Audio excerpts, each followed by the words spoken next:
আল্লাহ রাব্বুল আলামিন আমাদেরকে পৃথিবীতে একা একা ছেড়ে দেননি। পৃথিবীতে পাঠিয়ে দিয়ে আল্লাহ পাক আমাদেরকে আসমানি কিতাব দিয়েছেন। কি দিয়েছেন?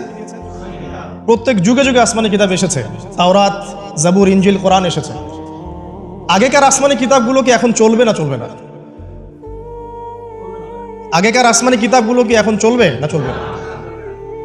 যখন থেকে নবী মুহাম্মদ সাল্লাল্লাহু আলাইহি ওয়াসাল্লাম নবী হয়েছেন এবং তার উপরে কোরআন নাজিল হয়েছে, এখান থেকে নিয়ে কিয়ামত পর্যন্ত অন্য কোনো আসমানি কিতাব কেউ মানলে কি চলবে না চলবে না? এ বিষয়ে নবী সাল্লাল্লাহু আলাইহি ওয়াসাল্লামের একটা হাদিস বলি, তারপর সামনে যাই। একদিন নবী সাল্লাল্লাহু আলাইহি ওয়াসাল্লামের সামনে ওমর রাদিয়াল্লাহু আনহু বসে আছেন। কে বসে আছেন? ওমর রাদিয়াল্লাহু আনহুর নাম তো জানেন, ইসলামের দ্বিতীয় খলিফা। নবীজিকে বলছেন যে তাওরাতে কিছু সুন্দর কথা আছে ইয়া রাসূলুল্লাহ। এই কথা বা এই স্টেটমেন্ট শোনার সাথে সাথে নবী সাল্লাল্লাহু আলাইহি ওয়াসাল্লামের চোখ মুখ রাগে লাল হয়ে গেল। হাদিসটা মিশকাতে আছে।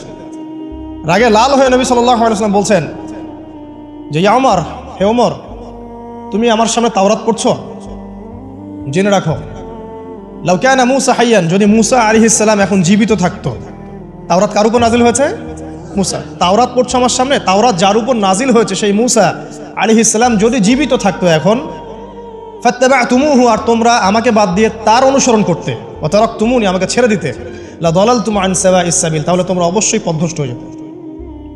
তাওরাত পড়ছো, এখন যদি মূসা আলাইহিস সালামও জীবিত থাকতো আর তোমরা আমাকে বাদ দিয়ে নবী মূসার অনুসরণ করা শুরু করতে, তোমরা অবশ্যই জাহান্নামী হয়ে যেতে।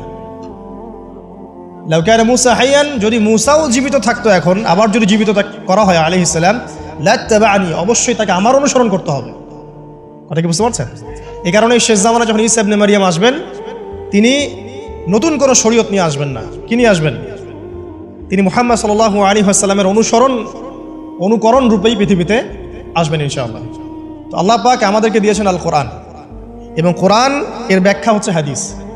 নবী সাল্লাল্লাহু আলাইহি ওয়াসাল্লাম বিদায় হজের ভাষণে বলেছেন, এই হাদিসটা খুব ভালো করে মনে রাখবেন। তিনি বলেছেন যে তারাকতু ফিকুম আমরাইন, আমি তোমাদের মাঝে মাত্র দুটা বস্তু ছেড়ে যাচ্ছি। কয়টা বস্তু? দুটা বস্তু। লান তাদিল্লু মা তামাসসাকতুম বিহিমা, তোমরা কোশ্চিন কালেও পথভ্রষ্ট হবে না যতদিন পর্যন্ত এই দুটাকে আঁকড়ে ধরে থাকবে। ঠিক আছে?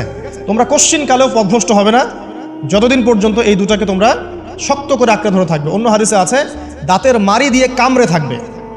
আপনি সামনের দাঁত দিয়ে কিছু কামড়াতে গেলে কিন্তু টান দিলে ছিঁড়ে যাবে না? দাঁতের মারি দিয়ে যদি শক্ত করে ধরেন, এত সহজে কিন্তু টান দিলে ছিঁড়বে না। এই জন্য নবীজি বলছেন সাল্লাল্লাহু আলাইহি ওয়াসাল্লাম, দাঁতের মারি দিয়ে কামড়ে ধরে থাকবে কোরআন এবং সুন্নাহকে। সেই দুটো বস্তু কি? নবী সাল্লাল্লাহু আলাইহি ওয়াসাল্লাম বলছেন, একটা হচ্ছে কিতাব আল্লাহ, আল্লাহ পাকের কিতাব মানে কি? আল কোরআন। ওয়া সুন্নতি নবীহি, মানে নবীর সুন্নাত, অর্থাৎ হাদিসগুলো। কোরআন এবং সুন্নাহ মিলে ইসলাম। এই ইসলামটাই হচ্ছে আল্লাহ রাব্বুল আলামিনের মনোনীত সর্বশেষ দিন, সর্বশেষ টেস্টিমেন্ট। মানে আদম আলাইহিস সালামও তো মুসলিম ছিলেন, নূহ আলাইহিস সালামও মুসলিম ছিলেন, ঈসা আলাইহিস সালাম, মূসা আলাইহিস সালাম, ইব্রাহিম আলাইহিস সালাম, এই যে লক্ষ লক্ষ নবী রাসূল, তারা মুসলিম ছিলেন না? সবাই মুসলিম ছিলেন, কিন্তু সর্বশেষ যে বিধিবিধানগুলো আল্লাহর পক্ষ থেকে এসেছে সেটা কি? কোরআন এবং সুন্নাহ এবং ইসলামের এই নতুন রূপটা, সর্বস্বীকৃত সর্বনতুন যে রূপটা, এটা কিয়ামত পর্যন্ত থাকবে ইনশাআল্লাহ। তো ইসলাম চিরপ্রাচীন এবং চির নতুন, চির আধুনিক। আমরা কি বুঝাতে পারছি? এখন এই ইসলামটা কি পরিবর্তনযোগ্য? উত্তর না। আল্লাহ পাক সূরা মাইদা 3 নম্বর আয়াতে বলছেন, আল ইয়াউমা আকমালতু লাকুম দীনাকুম ওয়া আতমামতু আলাইকুম নি'মাতি ওয়া রাদিতু লাকুমুল ইসলাম দীনা। আল্লাহ পাক বলছেন, আজকে আমি তোমাদের উপরে দ্বীন ইসলামকে পরিপূর্ণ করে দিলাম। পরিপূর্ণ করে দেওয়ার অর্থ হচ্ছে এখানে সংযোজন বিয়োজনের কোনো সুযোগ নাই। কেউ যদি বলে 5 ওয়াক্ত নামাজের জায়গায় 6 ওয়াক্ত বানাই দিব আমরা, ঠিক আছে? সুযোগ আছে?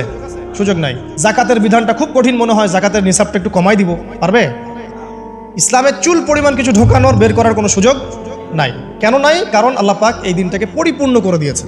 আল ইয়াউমা আকমালতু লাকুম দীনাকুম, দিনটাকে কামেল করেছি। কামেল মানে, কামেল পাস মানে কি? সার্টিফিকেট পাইছে পরিপূর্ণ, তাই না? সার্টিফিকেট সব কিছু না, জ্ঞান সব কিছু।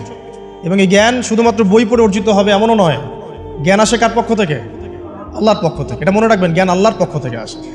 হ্যাঁ, জ্ঞান কখন আসবে? যখন আপনি পরিশ্রম করবেন, আপনার পরিশ্রম আল্লাহ পাক দেখবেন, আপনি ধারাবাহিকভাবে লেগে থাকবেন, আল্লাহর কাছে বেশি বেশি দোয়া করবেন, পাপ ছেড়ে দিবেন, গুনাহ ছেড়ে দিবেন, গুনাহমুক্ত অন্তর নিয়ে আল্লাহর কাছে কান্নাকাটি করবেন, আল্লাহ পাক ইনশাআল্লাহ ইলম দান করবেন ইনশাআল্লাহ। ইমাম শাফিঈ রাহিমাহুল্লাহ বলতেন যে আমি অনেক পড়ি কিন্তু ভুলে যাই। তার ওস্তাদ তাকে বললেন যে তুমি পাপ করা ছেড়ে দাও, যদি গুনাহ করতে থাকো তাহলে তোমার অন্তরে আল্লাহর নূর নাজিল হবে না। ঠিক আছে? গুনাহ মুক্ত অন্তর নিয়ে ইলম চর্চা করতে হয়। আল্লাহ পাক তৌফিক দান করুন, আমিন। আর ইলম অর্জন করে যদি অহংকার আর হিংসা চলে আসে, তাহলে সেই ইলম হবে শয়তানের ইলম। শয়তান প্রচণ্ড আলেম ছিল, কিন্তু ইবলিস কি ছিল? আলেম ছিল। সে কিন্তু আলেম আর আবেদ ছিল, সে ইলম অনেক অর্জন করেছিল এবং আল্লাহ পাকের প্রচুর ইবাদত করত, কিন্তু তারপরেও কেন সে জাহান্নামী হলো? কারণ একটাই, আবা ওয়াস্তাকবার, সে উদ্ধত হয়েছিল, অহংকার করেছিল। ইসলাম পরিপূর্ণ, এখানে সংযোজন বিয়োজনের কোনো সুযোগ নাই। এখন ইসলাম ছাড়া অন্য কোনো দিন মানলে কি হবে কিনা? আল্লাহ পাক সূরা আলী ইমরানের মধ্যেই বলছেন, ওয়ামাই ইয়াবতাগি গায়রাল ইসলামি দীনান ফালা ইউকবালা মিনহু, কেউ যদি ইসলাম ছাড়া, এই পরিপূর্ণ দিনটা ছাড়া অন্য কোনো জীবন ব্যবস্থা তালাশ করে, তার পক্ষ থেকে কোশ্চিন কালেও কোনো আমল কবুল করা হবে না। এটা কার কথা? আল্লাহর কথা। একটা জায়গায় আমি ফোকাস করি যে দিন পালন করতে গিয়ে সবচেয়ে বড় চ্যালেঞ্জটা হচ্ছে, সবচেয়ে বড় চ্যালেঞ্জ সেটা হচ্ছে আল্লাহকে পাওয়া। কি করা? যে আল্লাহর কাছ থেকে আমরা এসেছি, সেই আল্লাহকে দুনিয়াতে এবং আখিরাতে পাওয়া, এটাই চ্যালেঞ্জ। আল্লাহকে যে ব্যক্তি পেয়েছে সে দুনিয়ার সব পেয়ে গেছে। আল্লাহকে যে পায় নাই সে আসলে কিছুই পায় নাই, ইহকাল পরকালের কিছুই পায়নি। এখন আমরা আল্লাহকে পাবো কিভাবে? এটা বড় প্রশ্ন না? যে আল্লাহর কাছ থেকে, যে জান্নাত থেকে আমরা পৃথিবীতে চলে আসলাম, আর সেই জান্নাতে যেতে হলে তো আমাকে আল্লাহকে পেতে হবে। আল্লাহকে পেতে হলে আমার কি কি করণীয়? খুব শর্ট করে আমি কয়েকটা পয়েন্টস আপনাদেরকে শেয়ার করছি। 1 নাম্বার, আল্লাহকে পেতে হলে অবশ্যই তার নবী মুহাম্মদ সাল্লাল্লাহু আলাইহি ওয়াসাল্লামকে অনুসরণ করতে হবে। এছাড়া আল্লাহকে পাওয়ার দ্বিতীয় কোনো পথ নেই। আল্লাহকে পেতে হলে অবশ্যই তার নবী মুহাম্মদ সাল্লাল্লাহু আলাইহি ওয়াসাল্লামের আদর্শগুলো জীবনের প্রতিটা ক্ষেত্রে বাস্তবায়ন করতে হবে।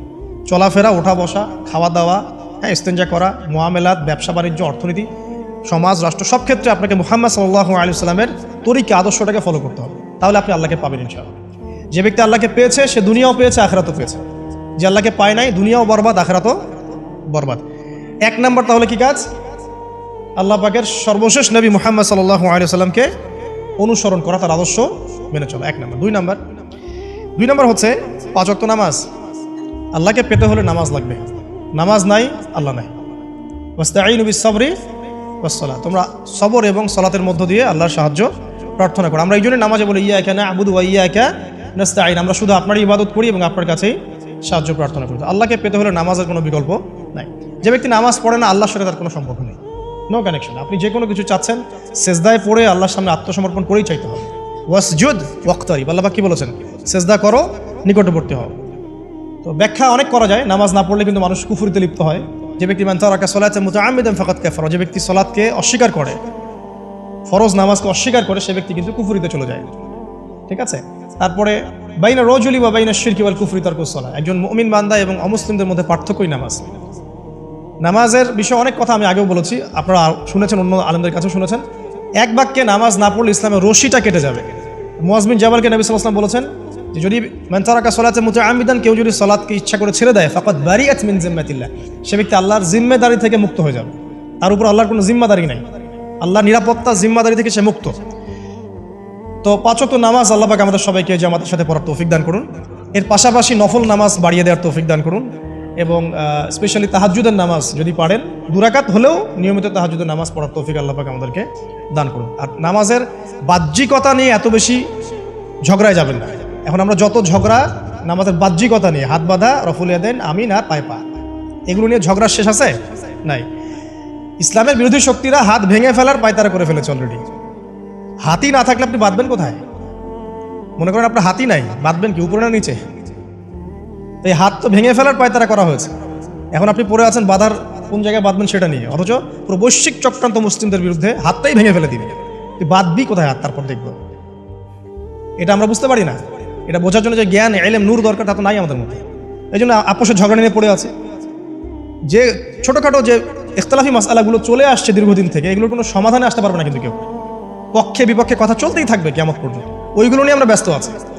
তো আমি রিকোয়েস্ট করবো নামাজের আধ্যাত্মিকত্বের দিকে ফোকাস করেন। নামাজের আধ্যাত্মিকত্ব কি? আপনি আল্লাহর সামনে দাঁড়িয়েছেন, দুনিয়ার সাথে এখন আপনার কোনো সম্পর্ক নেই, আপনি এবং আল্লাহ, মাঝখানে কিছু নাই। নামাজে যা পড়ছেন, সূরা ফাতিহা, অন্যান্য সূরা, রুকু, তাসবিহ, সিজদা, তাশাহুদ, দরুদ, অর্থ বোঝার চেষ্টা করেন এবং অর্থের দিকে ফোকাস করেন, আল্লাহকে পাবেন ইনশাআল্লাহ।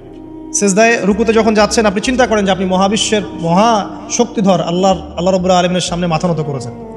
আপনি চিন্তা করেন যে আল্লাহ আপনাকে দেখছেন। এখন যখনই মানুষ নামাজে দাঁড়ায়, আল্লাহ পাক তার দিকে দৃষ্টি নিবদ্ধ করেন, এবং যখন মানুষ এদিক ওদিক তাকানো শুরু করে নামাজে, আল্লাহ পাক মুখ ঘুরিয়ে নেন। হ্যাঁ, নামাজে ওই যে আমরা যে ডিজিটাল নামাজ পড়ি না, এখন ডিজিটাল মানে 4 রাকাত নামাজ 4 মিনিটে শেষ। এক রুকু করলে সেজদা পাওয়া যায় না, সেজদার তাসবিহ পড়লে আবার এদিকে দেখা যায় যে দ্বিতীয় সেজদায় চলে গেছে অলরেডি ওঠার আগে। অনেক ক্ষেত্রে ইমাম সাহেবরাও খুব দ্রুত নামাজ পড়ান, অনেক দ্রুত পড়ান। এত দ্রুত নামাজ পড়াবেন কেন? নামাজ জামাতে পড়লে সংক্ষিপ্ত করতে বলা হয়েছে, কিন্তু এত দ্রুত তো পড়তে বলা হয়নি। এখনও দেখবেন মক্কা মদিনায় গিয়ে নামাজ দেখবেন, মাশাআল্লাহ, নামাজটা তাদের মাশাআল্লাহ এটার প্রশংসা না করলে হকা দেওয়া হবে। নামাজটা অসাধারণ, ধীর স্থিরভাবে ফজরের নামাজ 20 মিনিট 15 মিনিট 20 মিনিট পড়াচ্ছে নামাজ, রিল্যাক্স। নামাজে দাঁড়ালে চমৎকার তেলাওয়াত হচ্ছে, আপনি ভুলে যাচ্ছেন নিজেকে। তেলাওয়াত হবে চমৎকার, এবং সবচেয়ে ভালো যিনি তেলাওয়াত করতে পারেন তাকে নামাজে দিতে হবে। রিল্যাক্সে নামাজ পড়বে। ক্ষেত্র বিশেষে আপনি শর্ট করতে পারেন, কিন্তু সবসময় কেন আমরা 4 রাকাত নামাজ 3 মিনিটে শেষ করে দিব? আবার নামাজের পর দোয়াটা হবে লম্বা, অথচ নামাজটাই ছিল দোয়া, নামাজটাই কিন্তু দোয়া। এখন সেজদায় আমরা যদি কান্নাকাটি করতে না শিখি, আল্লাহর সামনে আমি মাথা নত করেছি, এখানে নিজের মনের যত আবেগ আকুতি দোয়া এগুলো আল্লাহর সামনে ঢেলে না দিতে পারি, এই দোয়া কালাম না শিখি, তাহলে তো নামাজের আধ্যাত্মিকত্ব অর্জন হলো না। সাহাবীরা কেমন করে নামাজ পড়তেন যে নামাজ পড়ার পরেও তাদের গা থেকে তীর বের করা যায়? কিভাবে তারা নামাজ পড়তেন? তাহলে নবী সাল্লাল্লাহু আলাইহি ওয়াসাল্লাম কিভাবে নামাজ পড়তেন যে নামাজ পড়ার ফলে তার পা মোবারক ফুলে যাইত? এক রাকাতে তিনি 4 পারা কোরআন তেলাওয়াত করতে পারলেন কিভাবে? তো তাদের নামাজ আর আমাদের নামাজ, আল্লাহ রাব্বুল আলামিন তার রাসূলের মাধ্যমে একটা হাদিসে জানিয়েছেন যে এমনও অনেক নামাজি আছে, নাউযুবিল্লাহ, আল্লাহ পাক আমাদেরকে তাদের অন্তর্ভুক্ত না করুন, যে নামাজ পড়ার পরে আল্লাহ রাব্বুল আলামিন এই নামাজটাকে ওই নামাজের মুখের উপর নিক্ষেপ করে দেয়, তোমার নামাজের আমার কোনো দরকার নেই। আল্লাহ পাক আমাদেরকে হেফাজত করুন। ধীর স্থিরভাবে পড়েন, রিল্যাক্সে, তারা হওয়ার কিচ্ছু নাই। ওয়া মা খালাকতুল জিন্না ওয়াল ইনসা ইল্লা লিয়াবুদুন, শুধুমাত্র আল্লাহর ইবাদত করার জন্যই তো পৃথিবীতে এসেছি। হোক না দোকানটা 5টা মিনিট পরে খুললে কি হবে? হ্যাঁ, জমিতে যান, জমিতে আধা ঘন্টা পরে গেলে কি হবে? যে আল্লাহ পাক আপনাকে বাঁচিয়ে রাখতে পারেন, সে আল্লাহ পাক আল্লাহর পথে সময় দিলে আপনাকে অফুরন্ত রিজিকও তো দিতে পারেন না? আপনি আল্লাহর হয়ে যান, বাকি সব আল্লাহ আপনার দায়িত্ব নিয়ে নেবেন ইনশাআল্লাহ। আপনি নিজে আল্লাহর হয়ে যান, আপনার সব কিছু দায়িত্ব কে নিয়ে নেবে? আল্লাহ নিয়ে নেবে। আল্লাহ পাক আমাদেরকে ধীর স্থিরভাবে আধ্যাত্মিকত্ব অর্জন করে নামাজ পড়ার তৌফিক দান করুন। আমি দেখুন, আল্লাহকে পাওয়ার সবচেয়ে সেরা মাধ্যম কি? নামাজ। তার আগে বলেছি নবী সাল্লাল্লাহু আলাইহি ওয়াসাল্লামের অনুসরণ। আল্লাহকে পাওয়ার তৃতীয় একটা মাধ্যম বলে দিই আমি, সওম বা রোজা রাখা। অল্প সময় ঘুরিয়ে নিচ্ছি, সওম বা রোজা রাখা। রোজা কেন আল্লাহকে পাওয়ার মাধ্যম জানেন? কারণ রোজা রাখা অবস্থায় আমরা কিন্তু গোপনে পানাহার করি না, করি? আমরা রোজা রেখেছি, গোপনে কিন্তু পানি খেতে পারি, কেউ দেখবে না। গোসল করছেন, আপনি পানি খেতে পারেন, কেউ দেখবে না। লুকিয়ে লুকিয়ে আপনি কিন্তু খাবার খেতে পারেন, কেউ দেখবে না, বাসায় কেউ নাই দেখার, কিন্তু আপনি খান না। আপনি সবর করেন, সহ্য করেন, একদম সূর্যাস্তের সময় গিয়ে আপনি ইফতার করেন। এই যে কাজটা আপনি কেন করেন? কারণ আপনি ফিল করেন যে আল্লাহ আপনাকে দেখছেন। কেউ আপনাকে দেখুক না দেখুক, আল্লাহ আপনাকে দেখছেন। এটাই হচ্ছে ইহসান, এটাই হচ্ছে আল্লাহ পাকের মারিফতকে উপলব্ধি করা। আল্লাহ রাসূল সাল্লাল্লাহু আলাইহি ওয়াসাল্লাম বলেছেন, ইহসান হচ্ছে আন তা'বুদাল্লাহা কাআন্নাকা তারা, তুমি এমনভাবে আল্লাহর ইবাদত করবে যেন তুমি আল্লাহকে দেখছো। ওয়া ইল্লাম তাকুন তারাহু ফাইন্নাহু ইয়ারাক, তুমি আল্লাহকে দেখতে না পারলেও বিশ্বাস করবে আল্লাহ তোমাকে দেখছেন। এটা রোজা রাখলে উপলব্ধি হয় না যে আল্লাহ আমাকে দেখছেন? এটা হচ্ছে আল্লাহকে পাওয়ার মাধ্যম। এই জন্য রমাজানের রোজা অবশ্যই রাখবো ইনশাআল্লাহ। পাশাপাশি এই যে সোমবার, বৃহস্পতিবার বা এই যে মাসে 3 দিন আইয়ামে বীজের সওম আছে, 13, 14, 15, আরাফার সওম, আশুরার সওম বা নফল সওম, এগুলো রাখার অভ্যাস করলে আল্লাহকে পাওয়া যাবে ইনশাআল্লাহ। আল্লাহ পাক আমাদেরকে বেশি বেশি সওম রাখার তৌফিক দান করুন। এবং আমাকে আপনাদের সবাইকে বিগত জীবনে আমরা যারা বিভিন্ন সময় সওম রাখি নাই বা রাখতে পারি নাই, বিভিন্ন সালাত পড়তে পারি নাই, এগুলোকে হিসেব করে আদায় করার তৌফিক আল্লাহ পাক দান করুন। আমিন। 4 নম্বর একটা মাধ্যম বলে দিই আল্লাহকে পাওয়ার, সেটা হলো তিলাওয়াতে কোরআন। কোরআন তেলাওয়াত যে যত বেশি করবে, অর্থ উপলব্ধি করে পড়বে, সে আল্লাহ পাককে চাক্ষুষ পাবে ইনশাআল্লাহ। মানে আল্লাহ রাব্বুল আলামিন একটা চিঠি দিয়েছেন, মনে করেন আপনাকে, আপনার একজন কথার কথা এক্সাম্পল দিচ্ছি, যে আপনার কোনো একজন বন্ধু আছে অনেক দূরের কোনো দেশে, তা আপনি তাকে দেখেনও নাই, আপনি তাকে চিনেনও, মানে আপনি তার চেহারা দেখেন নাই, তাকে চিনেন না, তার সাথে যোগাযোগের মাধ্যম হচ্ছে আপনার চিঠি বা মেসেজ, ঠিক আছে? এখন সে আপনাকে কিছু মেসেজ পাঠালো, এই মেসেজের মধ্যে সে কিছু ইনস্ট্রাকশন দিয়েছে যে এইগুলো করতে হবে, এগুলো করতে হবে, বা আপনার প্রতি ভালোবাসার ইজহার করছে। আর এই মেসেজটা যদি আপনি পড়তে পারেন, তাহলে আপনি আপনার বন্ধুর সাথে একটা কানেকশন তৈরি করলেন না? বুঝতে পারছি না? আচ্ছা, এখন সমস্যা হচ্ছে কি, আমরা ওই মেসেজটা পড়তেই পারি না। আমরা তো কোরআনটা পড়তেই জানি না, তাহলে মেসেজটা পাবো কিভাবে? আর যারা পড়তে জানি সেই ভাষাটা বুঝি না। এখন ওই বন্ধু মনে করেন চিঠি লিখেছে বাংলা ভাষায়, আর আপনি বাংলা পড়তে জানেন না, তাহলে কি পারবেন উপলব্ধি করতে তার মনের ভাব, সেই বন্ধুর আবেগ, ভালোবাসা, প্রেম আপনি কি উপলব্ধি করতে পারবেন? লিখেছে সে উর্দু দিয়ে বা ইংরেজিতে, আপনি ইংরেজি বোঝেন না, ইংরেজি লিখতে পারেন না, তাহলে কি আপনি তার চিঠি বুঝতে পারবেন? এখন আমরা যেহেতু আরবি বুঝি না, এই কারণে কোরআনের মধ্যে কি বলেছেন আল্লাহ রাব্বুল আলামিন আমরা উপলব্ধি করতে পারছি। আমি কি বুঝতে পারছি? তো কোরআন শুধুমাত্র তিলাওয়াত করা যথেষ্ট নয়। তিলাওয়াত করলে আপনি প্রত্যেক হরফে 10 নেকি পাবেন, কোনো সমস্যা নাই, কিন্তু ওই মেসেজটাকে উপলব্ধি করতে হলে আপনার অর্থটা জানতে হবে। অর্থ জানলে পরে আপনি দেখবেন আল্লাহকে আপনি চাক্ষুর সামনে পাচ্ছেন ইনশাআল্লাহ। আপনি হতাশ হয়েছেন, হতাশা দূর করার জন্য সূরা আছে কোরআন। বিপদে পড়েছেন, বিপদ দূর করার সূরা আছে কোরআন। আপনার রিজিকের সমস্যা কাটানোর সূরা কোরআনে আছে। কোনো হাজতের প্রয়োজন, সূরা ইয়াসিন, হাজতের সূরা চলে আসে। অসুস্থ হয়েছেন, শেফার সূরা কোরআনে আছে। বা কাউকে জিন টোনা করা হয়েছে, বান টোনা করা হয়েছে, ওর শেফাও কোরআনে আছে।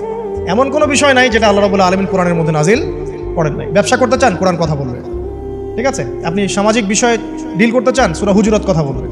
আপনি ইতিহাস ভালোবাসেন, কোরআনে ইতিহাস দিয়ে ভর্তি করা আছে। আপনি কাব্য ভালোবাসেন, কবিতা পড়তে ভালোবাসেন, কোরআনের মধ্যে কবিতা দিয়েও ভর্তি আছে। আর রহমান আল্লামাল কোরআন খালাকাল ইনসান, এখানে ছন্দ আছে না? প্রত্যেকটা ছন্দ। ওয়ান নাজমি ইযা হাওয়া মা দাল্লা সাহিবুকুম ওয়া মা গাওয়া ওয়া মা ইয়ানতিকু আনিল হাওয়া, ছন্দ আছে না? আপনি উপন্যাস ভালোবাসেন, কোরআনে অনেক উপন্যাস আছে। যা চান তাই পাবেন। এক কথায় আপনি আল্লাহকে পাবেন কোরআনের মধ্য দিয়ে। কোরআনের সাথে যার সম্পর্ক যত বেশি, আল্লাহর মারিফত সে তত বেশি পাবে ইনশাআল্লাহ আযজা ওয়া জাল। 4টা বলেছি না?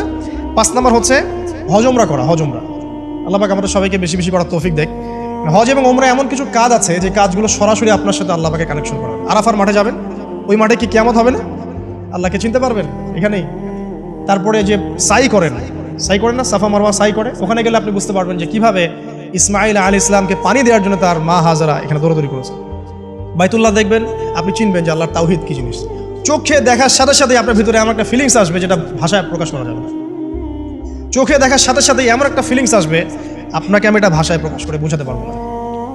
আপনি জানবেন ইব্রাহিম আলাইহিস সালাম এবং তার ছেলে ইসমাইল আলাইহিস সালাম বাপ বেটা মিলে রাজমিস্ত্রি কাজ করেছে। এটা আপনি জামজাম কূপ দেখবেন, পানি পান করবেন, আল্লাহকে চিনতে পারবেন। এই কূপ তো অলৌকিক, এই কূপের মতো কূপ নাই পৃথিবীতে, এর পানি কখনো শেষ হয় না।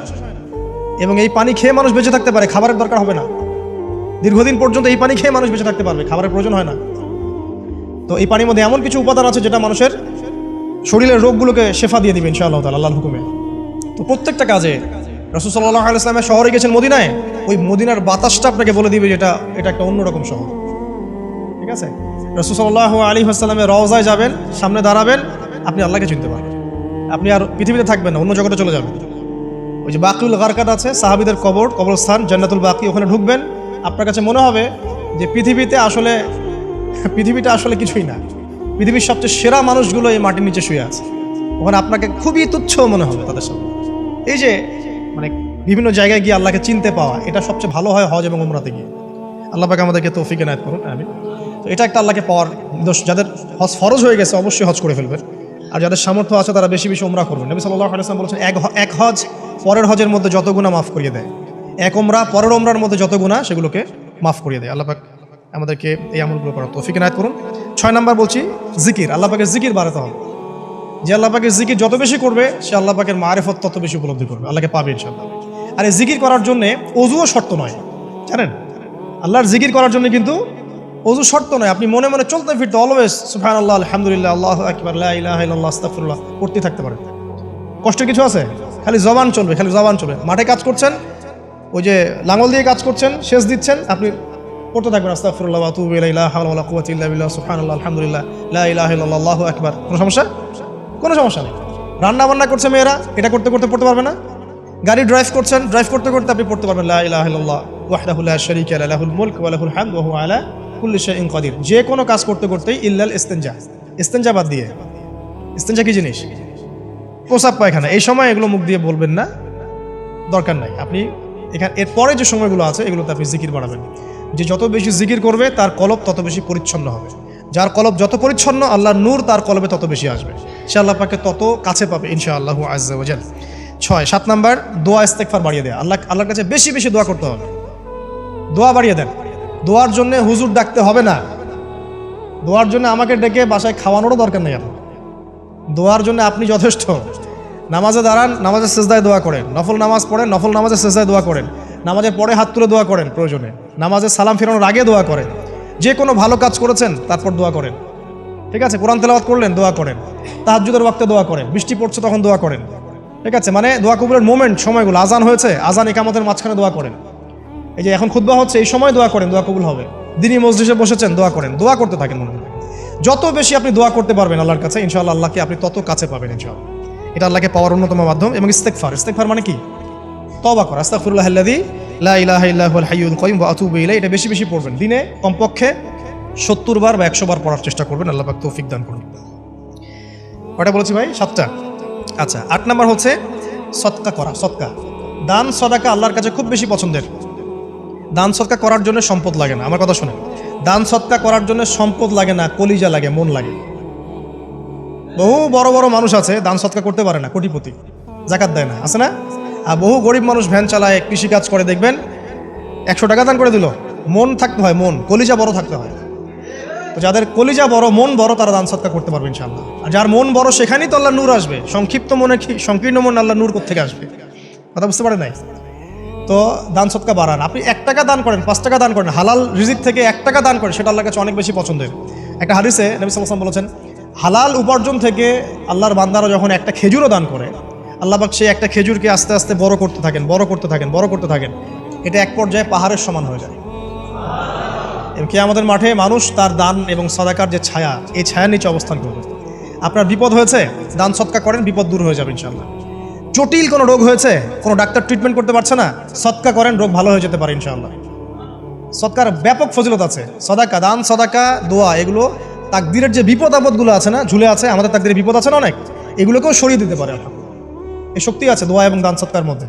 আল্লাহ পাক আমাদেরকে বেশি বেশি সদাকা করার তৌফিক দান করুন, আমিন। আর সদাকা নফল না করতে পারলেও কমপক্ষে ফরজ জাকাতটুকু দিবেন, ফরজ জাকাতটুকু দিবেন। কারণ জাকাত, সদকা এবং ব্যবসা, এগুলো হচ্ছে ইসলামিক অর্থনীতির মূল ভিত্তি, এর সাথে কৃষিকাজ। আর দুটো বলে শেষ করে দেই। 9 নম্বর হচ্ছে আমর বিল মারুফ এবং নাহি আনিল মুনকারের কাজ করা, মানে সৎ কাজের আদেশ করা, মানুষকে অসৎ কাজে নিষেধ করা। এই কাজটা যে যত বেশি করবে, সে তত বড় ব্যবসায়ী। কারণ কি, আপনার দাওয়াতে, আপনার লেকচার শুনে, আপনার বই পড়ে, আপনার নসিহত শুনে যদি একটা মানুষও দিনের পথে ফিরে আসে, ওই একটা মানুষের সারা জীবনের যে নেক কাজ, এই সমস্ত নেক কাজের একটা অংশ আপনি পাবেন। আবার আপনি কাউকে অন্যায় থেকে বারণ করেছেন, আপনার দাওয়াত শুনে কেউ সিগারেট ছেড়ে দিয়েছে, মাদক ছেড়ে দিয়েছে, জেনা ছেড়ে দিয়েছে, পণ ছেড়ে দিয়েছে, বা হারাম সুদ ছেড়ে দিয়েছে, ওই মানুষটা এখন সারা জীবন যত ভালো কাজ করবে, এই পুরো ভালো কাজের একটা অংশ আপনি পাবেন ইনশাআল্লাহ। এর চেয়ে বড় কিন্তু কোনো ব্যবসা নাই। এই কাজটা করলে আল্লাহ পাকের রহমত নেমে আসে, আর এই কাজটা ছেড়ে দিলে আল্লাহ পাকের গজব নেমে আসবে। যখন মানুষ ন্যায়ের আদেশ এবং অন্যায় নিষেধ ছেড়ে দিবে, আল্লাহর গজব নেমে আসবে। আর মানুষ যত বেশি সৎ কাজে আদেশ করবে, অসৎ কাজে নিষেধ করবে, আল্লাহর রহমত তত কাছে আসবে ইনশাআল্লাহ। আল্লাহকে পাওয়া যাবে ইনশাআল্লাহ তাআলা। আল্লাহ পাক আমাদেরকে তৌফিক এনায়েত করুন। আর সর্বশেষ একটা বলে শেষ করে দেই, সেটা হলো যে আল্লাহর দিনকে, আল্লাহর দিনের খেদমত করা বা দিনের কল্যাণে নিজেকে নিয়োজিত রাখা। আল্লাহর দিনের খেদমত করা বা দিনের কল্যাণে নিজেকে নিয়োজিত করলে আল্লাহ পাককে পাওয়া যাবে ইনশাআল্লাহ। এই পৃথিবীতে আল্লাহ পাকের সবচেয়ে গুরুত্বপূর্ণ জিনিসটা কি? নিয়ামতটা কি? আল্লাহর দিন না? এই দিন ছাড়া কি পৃথিবীতে আর কিছু আছে? একটা হাদিসে আসছে যে পুরো পৃথিবীটাই তো অভিশপ্ত। পুরো পৃথিবীটা কি? অভিশপ্ত। শুধুমাত্র দিনের এলেম অর্জনের জায়গা ছাড়া, তালেবে এলেমদের জায়গা ছাড়া, দিনী মাহফিলগুলো ছাড়া, যেখানে নামাজ হয়, এই জায়গাগুলো ছাড়া বাকি সব অভিশপ্ত জায়গা। তো এখানে পৃথিবীতে সবচেয়ে গুরুত্বপূর্ণ এবং ইম্পর্টেন্ট, আল্লাহর কাছে প্রিয় জিনিসটা কি? আল্লাহর দিন। তো আল্লাহর সেই প্রিয় জিনিসটাকে যারা এগিয়ে নেওয়ার চেষ্টা করবে, সেই দিনের খেদমত করার চেষ্টা করবে, দিনের জন্য একটা মসজিদ করা, একটা মাদ্রাসা করা, হ্যাঁ, একটা কোনো ভালো কোনো প্রকল্প করার চেষ্টা করবে, আল্লাহ পাক কি তাদেরকে রক্ষণাবেক্ষণ করবেন না? আল্লাহ পাক তাদের অভিভাবক হবেন না? নিঃসন্দেহে হবেন ইনশাআল্লাহ।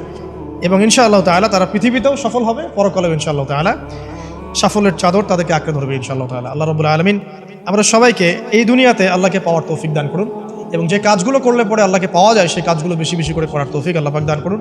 এবং পরকাল আল্লাহ রাব্বুল আলামিন আমাদের গুনাহগুলোকে মাফ করে আল্লাহর রহমতের চাদরে আমাদেরকে আবৃত করে নিন। আল্লাহুম্মা আমিন।